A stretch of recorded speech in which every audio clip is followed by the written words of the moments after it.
Wetodreni Jesu tata nwoke nke 18 n'oge na-adanyeghị n'emume afọ nke mbụ na-arụ ụka. Igbo Catholic Community ji obi aṅụrị ekene ezinụlọ anyị niile na ndị niile anyị na ha ga-achụ aja Maasị tata.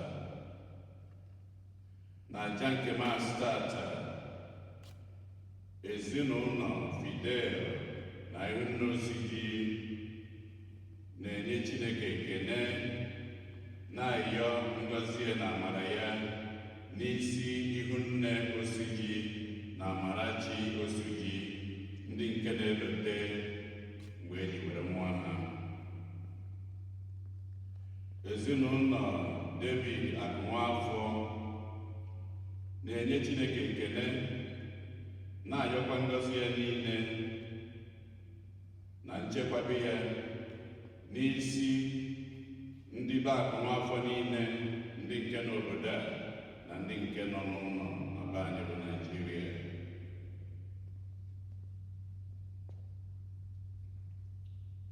Remi mmadụ na ezinụlọ ya na-enye Chineke ekene na-ayọkwa ngọzi ya na amara ya n'isi Remi na nwunye ya bụ ndị nke na-elote arọ 15 ha ji wee di na nwunye, wee na-ayọkwa ngọzi Chineke n'isi ụmụ ha. Helen duru ihe sie na-enye Chineke ekene n'isi ezinụlọ ndị bụ ihe a na-achọ niile, wee na-ayọkwa maka mkpụrụ obi Edwin Ogechukwu ihe a na-achọ. Emilia Ọnụọra na-ayọ maka mkpụrụ obi papa ya Alphonsus Ọzọemena ụgwọ. Francis na Dorothy Abambọ na-ayọ maka mkpụrụ obi Cecilia Ogutọ na Cyril Ume. Maris na Eugenia Akọ na-ayọ maka mkpụrụ obi mama na papa Maris, Patricia Akọ na Patrick Nwogu, ndị nke rapụrụ n'izuụka anụmabụrụ abụọ. Ka mkpụrụ obi ndị niile ndị anyị kpọrọ nwụrụ anwụ, ka mkpụrụ obi niile kwenụ gara aga.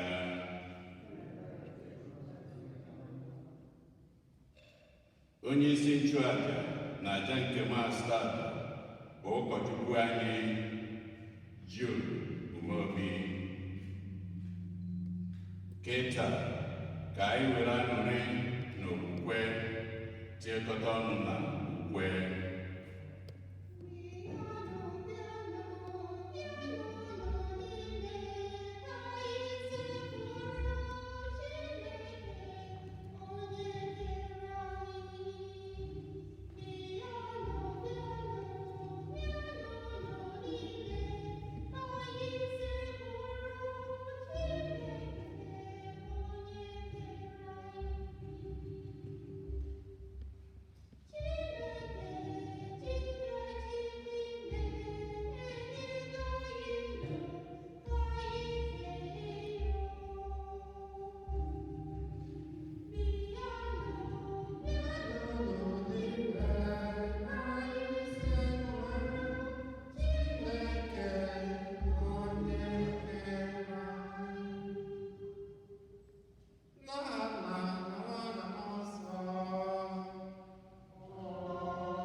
n'ụwa ịzọpụta ndị lọrọ n'elu ha.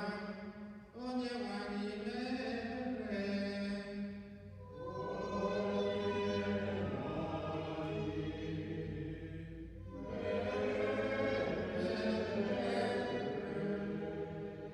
Onye bịara n'ụwa ịnọdụ ndị mmehie Kristi mere.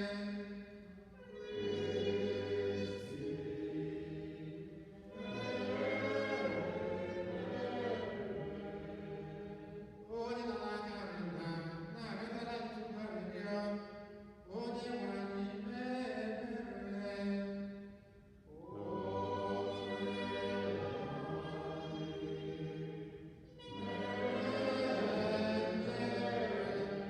Ka Chineke jike niile mere anyị ebere, gbaghara anyị njọ anyị ga-edebe anyị na ndụ ebere.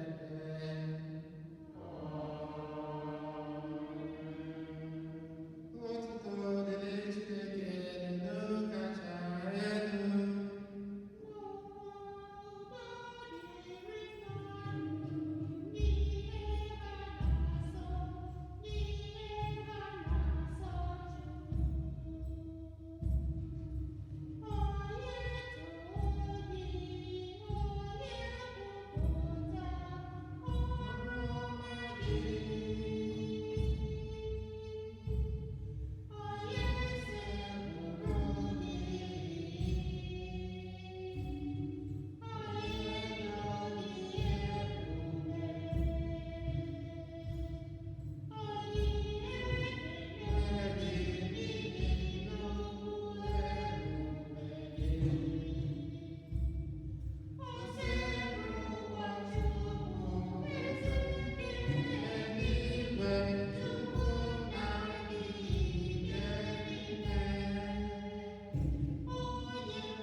Ka anyị rịọ arịrịọ. Dị nwayọọ, nọnyere anyị bụ ndị ezinụlọ gị. Anyị na-arịọ ka ị site na nnukwu obiọma gị lebara anyị ihe ọma mgbe niile. Anyị na-aṅụrị na ị bụ onye ntọala, onye ndu anyị. Biko, kwudosie anyị ike na amara gị, ka ị na-echekwaba anyị bụ ndị ahụ i kwudosiri ike n'okwukwe na n'ịhụnanya gị. Site na dị nwere anyị Jesu Kristi nwa gị, onye gị na anyị dị ndụ na-achị ịdịkọ n'otu nke mmụọ nsọ Chukwu site n'ụwa ruo ụwa niile.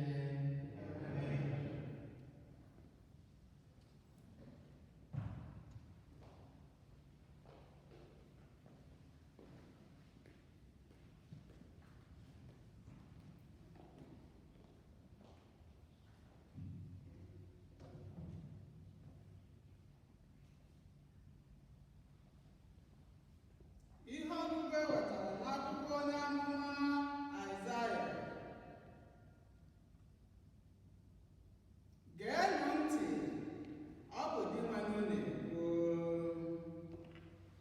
Ndị niile akpịrị na-akpọ nkụ, bịanụ na mmiri.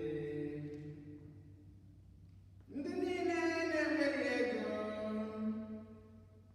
bịanụ nara nri ọka rie. Bịanụ ṅụọ mmanya na mmiri ara na-akwụghị ụgwọ, na-etufughị ego ọbụla. Kedu ihe unu na-azụfusi ego unu n'ihe na-abaghị uru?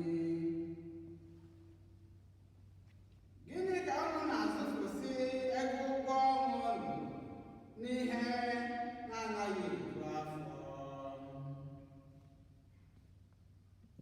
Geenụ ntị nke ọma ka unu wee rijuo afọ. Unu ga-eji ihe mara abụba rijuo afọ. Nerue n'anya kwute m. Tọọnụ ntị n'ala ka unu were nwee ezi ndụ. Mụ na unu ga-agba ọgbụgba ndụ ahụ dị ebighị ebi maka irite uru ahụ dị na nkwa ekwere nna m David. Okwu nke Osebụrụ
mana o were anya na ma ọnwụ ma ndụ ma ọ bụ ike dum dị n'ụwa ma ike dum dị n'ala mmụọ ma ọ bụ ihe dị ugbu a ma ọ bụ nke ga-adị n'ọdịnihu ma ọ bụ ike mmụọ na mmadụ ma ọ bụ elu ma ọ bụ ala ma ọ bụ ihe ọbụla ekere o nweghị ike ọbụla nwere ike ikewapụ anyị n'ịhụnanya ahụ Chineke mere ka o rute anyị aka site na Jesu Kristi onye nwe anyị. Okwu nke ose bụrụ ụwa ekele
nyawa ha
ọgụ nke mbụ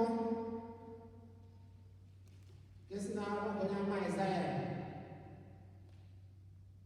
Chineke na-akpọ anyị oku wee sị, bịanụ ka unu ṅụrụ mmiri nke ndụ, unu ndị agbịrị na-akpọ nkụ, bịanụ ka unu rie nri na-akwụghị ụgwọ.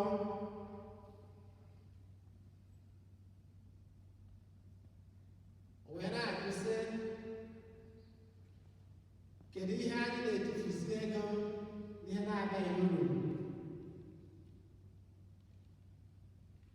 Okwu nke Chineke enweghị ihe ọgụ nke mbụ na-asa anyị bịa bịakwute Chineke, anyị gee ntị ka anyị wee nwee ndụ. Ịbịakwute Chineke, ịgbaba n'ime Chineke ka a na-agba anyị obi ụbọchị taa. Dị nwere anyị Jesu Kristi zikwara ụdị ozi ọma, ụdị ozi ịnụnwa, ozi ọma nke Matthew chapter 11 verse 28. Jesu wee sịkwa, bịakwutenụ m, bịakwutenụ m, ụlọ ndị niile na-adọgbu onwe unu n'ọrụ, ndị eboro ibu dị arọ, ndị ibu dị arọ na anyị ibu, bịakwutenụ m. Jesu na-agba anyị ka anyị wee nwee ezumike. Ọ bụ ofu ugwu ahụ ka a na-agba anyị maka ya, ịgbaba n'ime nke Chineke. Ịgbaba n'ime nke Chineke ga-enyere anyị aka ka anyị wee nwee ike inweta amara na ume anyị ga-eji wee na-edi wee na-eso ihe nke ụwa. Ọ kachasị mgbe ihe na-esiri anyị ike, ma ọ mgbe anyị nọ n'ihe mfiarụ na ihe nsogbu. Anyị na-ekwukwa na onye nwere Chineke nwere ihe niile kacha mma. Onye nwere Jizọs nwere ihe, ya nwere ihe niile kacha mma. Anyị na-ekwu ya n'okwe. Onye nwere Chineke, onye nwere anyị Jesu Kristi nwere ihe niile kasị mma. Ịgbaba n'ime nke Chineke kasị mma, ma ọ dị mma ma ọ dị njọ. Ihe ọgụ nke abụọ nke si n'akwụkwọ ozi Pọl dị Asọ degara ndị Rom. Pọl dị Asọ wee zaa ajụjụ ọnụnwa a na-ajụ anyị taata. Ajụjụ bụ nwere ihe ga-ahịta ọgwụ anyị n'ebe Chineke nọ. Pọl wee sị, mba, enweghị ihe ọbụla kwesịrị ikewapụ anyị n'ebe Chineke nọ, n'ịhụnanya nke Chineke. Enweghị ihe ọbụla. Ndị na Kristi ọbụla adị n'oge ugbu a, ụwa nọ na nnukwu nsogbu, anyị nọ n'ihe nnukwu nsogbu nke COVID. Anyị ga-enwe ntụkwasị obi siri ike n'ebe Chineke anyị nọ. Anyị ga-eme ihe niile dị mkpa nke anyị ji bụrụ mmadụ ịgbanarị nsogbu ma ọ bụ ọrịa.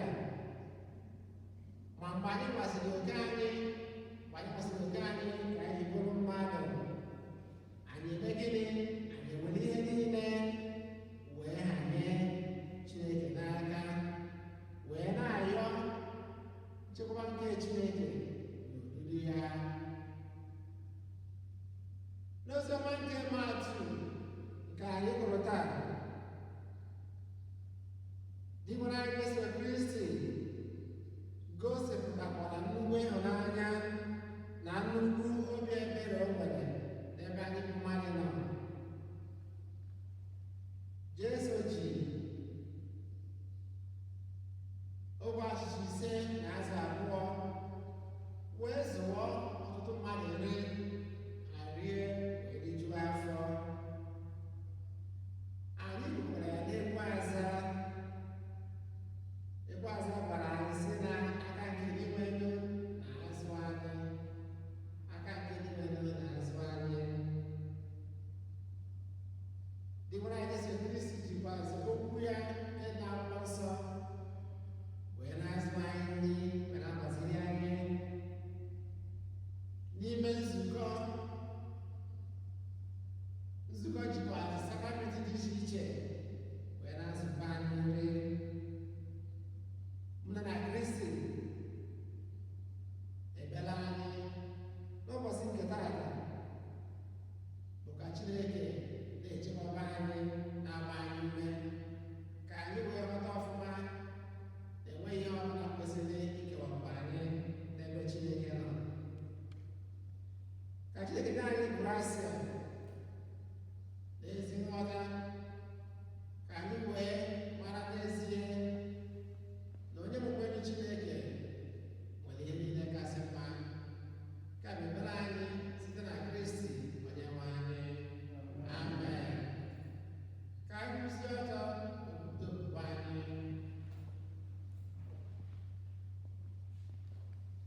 mmadụ niile, anyị arịọ gị dị ịhụnanya. Maka ndị ọchịchị obodo, ka ha kwụsị iji ndọrọ ndọrọ ọchịchị na-akpa oke n'etiti ndị ha na-achị, ka mba dị iche iche jikọọ ọnụ wee hụ na akụ na ụba Chineke ji chọọ ụwa mma rutere mmadụ niile aka. Anyị arịọ gị dị ịhụnanya. Maka ihe anyị bụ n'obi wee na-achụ àjà maasị a, ụmụnne anyị ndị ahụ ha dị n'akwụkwọ ekpere anyị, ka ebere Chineke zute anyị niile n'ọnọdụ anyị dị iche iche. Anyị arịọ gị dị ịhụnanya. Maka ọgbakọ dị iche iche, ka anyị na-egosi ebere Chineke site n'inyere ndị nọ na mkpa aka, ọkachasị ndị agụụ na-agụ ya na ndị na-enweghị ụlọ ebe obibi. Anyị arịọ gị dị ịhụnanya. Maka anyị niile gbakọrọ n'ebe a maka àjà ahụ n'ọbara Kristi, ka omume anyị bụrụ nke ga-eme ka ndị niile agụụ Kristi na-agụ nwee ohere isonye n'oriri a na-enye ndụ. Anyị arịọ gị dị ịhụnanya.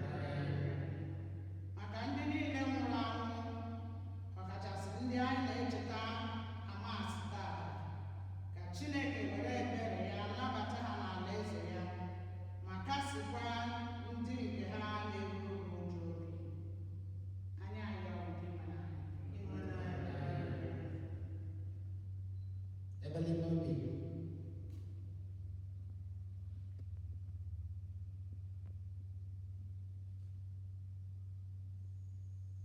Ezi Chineke dị ndụ, anyị ebubo mba anyị ebia dịrị gị n'ụbọchị tata, were arịọ ngọzi gị, nchekwaba gị, agbasi gị, nwa okwukwe ị ga-etozila anyị ha site na Kristi onye nwe anyị. Amen.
kwesịrị ezi ebe okwu anyị si ezi na-asọ ndụ na anyị ga-enye gị ekele oge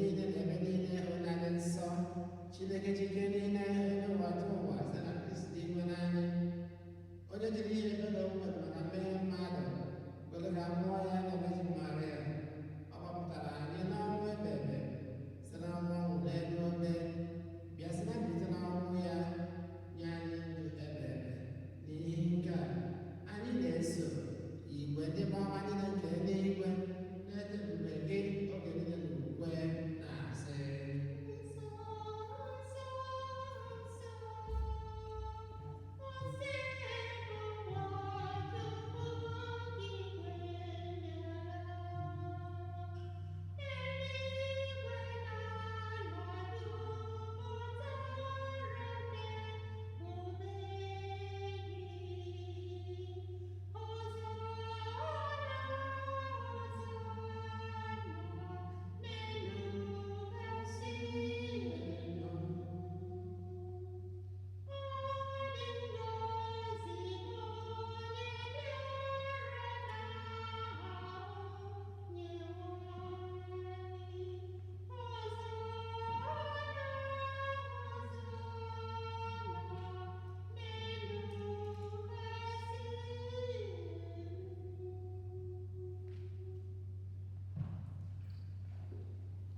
nna anyị na-ezi ezi ya sọ dị n'elu nsọ anyị na-arịọgide onye ndị anyị nsọ site n'ịkwasa mmụọ gị ka ha wee ghọrọ anyị ahụ na ọbara onye nwe anyị Yesu Kristi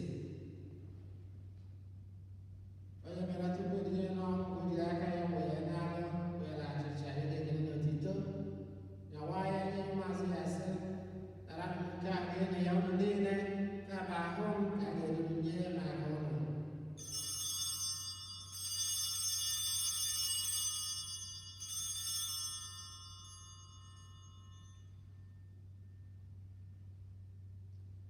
etu ahụ ka o si mee mgbe a chọrọ ndị anya sị nwere ike mmanya anya kpata ekele n'otito onye bụ maazị ya sị nara m nke a ṅụọ n'ihu unu niile ka biko nke ọbara m ka ọgbara ọhụụ dị ebebe a ga-agba ya n'ihi ọnụ na n'ihi mmadụ niile ga-enwe arụ njọ n'emenụ nke a na ncheta nke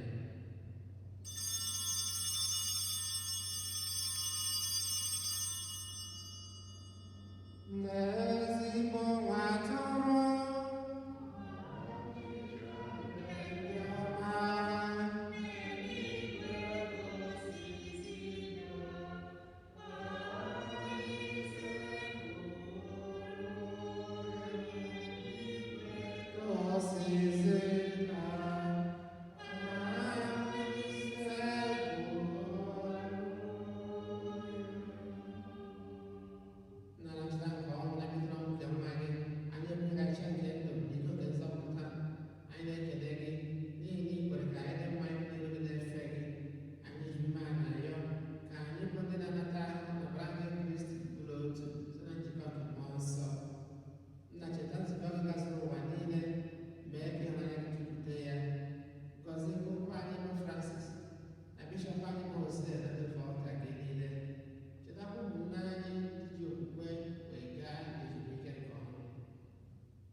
Yesu Kristi nwata apọstọl gị udo ka m na-ahapụrụ ọnụ udo nke m ka m na-enye ụnụ edebara anya na nje anyị kama lekwasị anya okwukwe nke nzukọ gị nye ya udo na ịdịba n'otu mgbe niile uche gị siri chọọ gị bụ edebe na-achị ebe udo gosi ekwuwadoro mgbe niile.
Lee nwa atụrụ nke Chukwu, lee onye kpochapụ njọ nke ụwa, anyị niile nwere isi ọma onye akpọrọ n'olili nke nwa atụrụ Chineke.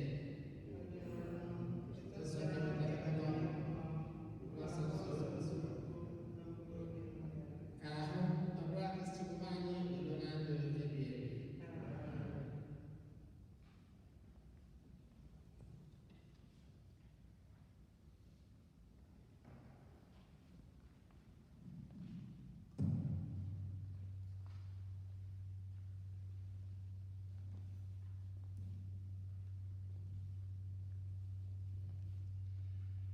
Ekpere nnata oriri nke mkpụrụ obi. Jesu nke m, ekwesịrị m ike n'ezie na ịnọ na sakramenti Eucharistia dịgasịrị nsọ. Ahụrụ m gị n'anya n'obi niile karịsịa ihe niile. Maka ihe ịhụnanya nke a, njọ niile na-ewute m n'obi nke ukwuu. Arịọ m gị mgbaghara maka ha niile. Ọ na-agụsi m ike n'obi ịnata gị, ebe m enweghị ike ịnata gị n'ezie ugbu a. Biko, batanụ n'ime obi m ka e bụrụ nri nke mkpụrụ obi m. Ejikọ mmụọ m ọnụ na nke gị ugbu a. Ekwekwana ka nkewapụ onwe m n'ime gị. Amen.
ka anyị rịọ arịrịọ.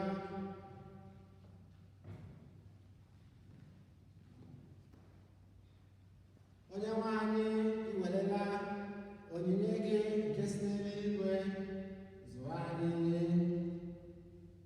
Ike ịzụ anyị anaghị agwụ gị. Anyị na-arịọ gị ka ị nọnyere anyị oge niile. Biko chekwaba anyị ka anyị wee tosi ịnata nzọpụta ebebe site na Kristi Onyenwe anyị. Amen.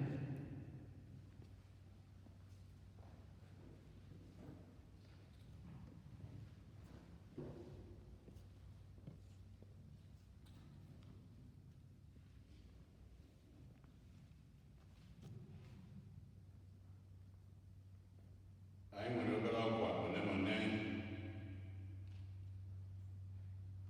Tata bụ ụka nke izizi na ọnwa Ọgọst ka anyị si wee malụ ka anyị si eme ebe a.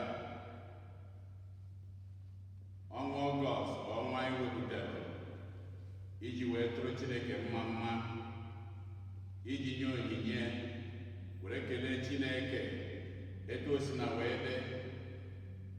Anyị ka ji ndụ anyị n'aka na ihe ọma niile Chineke mere anyị.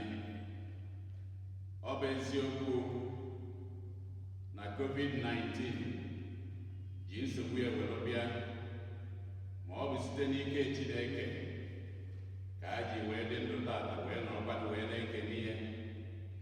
Ya bụ anyị ga-eme ka anyị si eme. Anyị ga-enye onyinye anyị dịka anyị si wee kwuo n'arọ nke a nwa dịka o si wee dị. Ọ ga-abụ monetize nọ ihe ọ bụ. Ihe ọ pụta bụ ka anyị lota ka anyị si eme. Anyị nwere zones anyị, Archbishop Henry, Blessed Iwenetans na Bishop Shanahan zones.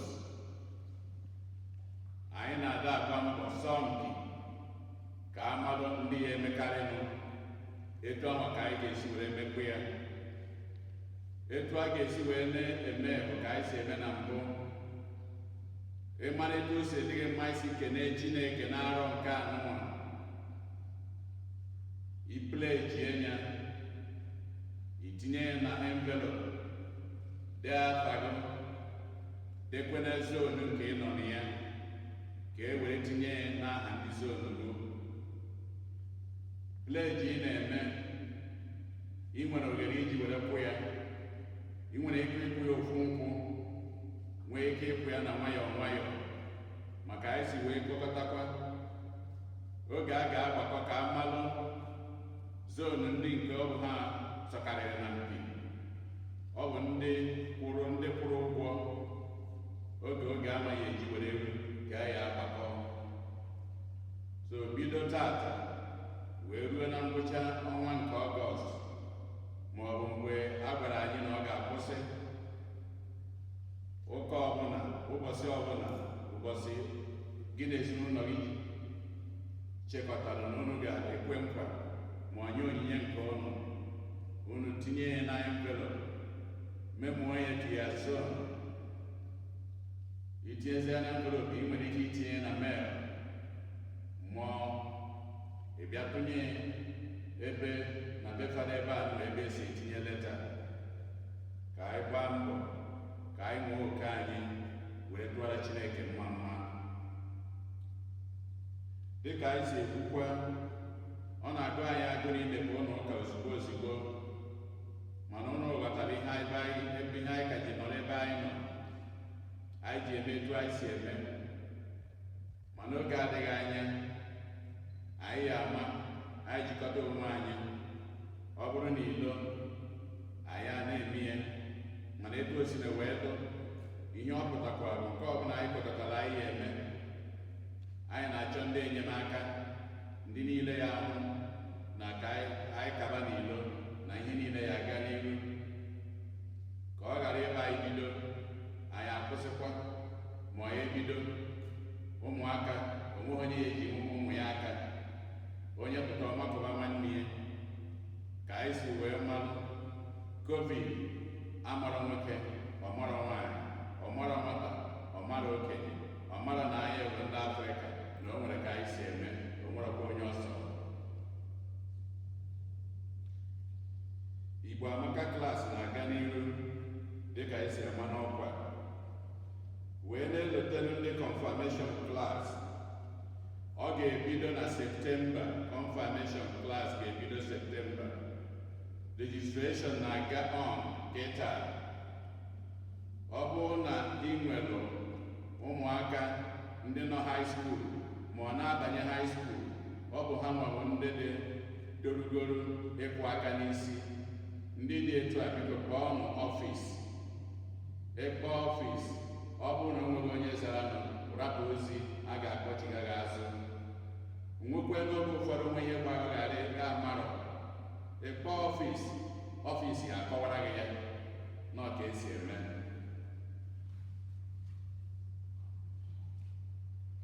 Baptizim a na-eme na parish anụnwa. Kpọọ ọfịs ka ibu ukwe baptizim. Ọ na-adịkarị na 4th Saturday of the month.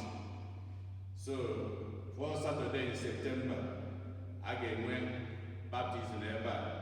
Enwe ndị enwere ga-eme baptizim, kpọọ ọfịs ka gị na ndị nọ n'ọfịs kpazie nkata maka ya. Ofu onye otu anyị ya na nwunye Marius Akọ na nwunye Eugenia, nna Marius nwụrụ ụbọchị ụka gara aga. Mama Marius nwụrụ ụbọchị Tuesday gara aga. Ihe ọ pụtara nne na nna ya nwụrụ n'izu ụka anọ gara aga. Ya biko ka anyị si eme ka anyị kpọọ ya, mana mgbe ọ kpọrọ m na-ekwu, asị m ya na ọ bụrụ akwa ka ọ ga na-ebe, na o yi ekenebe Chineke maka nne na nna ya ha abụọ akarịchara 100 years, tinye njara n'elu ya. Marius na onwe wee na-ekwu na ada nna ha dị 85 years old. So Chineke gọziri ha ka anyị kpọọ ya. Mgbe o ji na-ewere ebe ọ bụ mmadụ nwụnarịrị ya, nne na nna ya nwụrụ ya asị ofu ụbọchị, ka anyị kpọọ ya, anyị mara ka anyị si eme ka anyị begorie ya.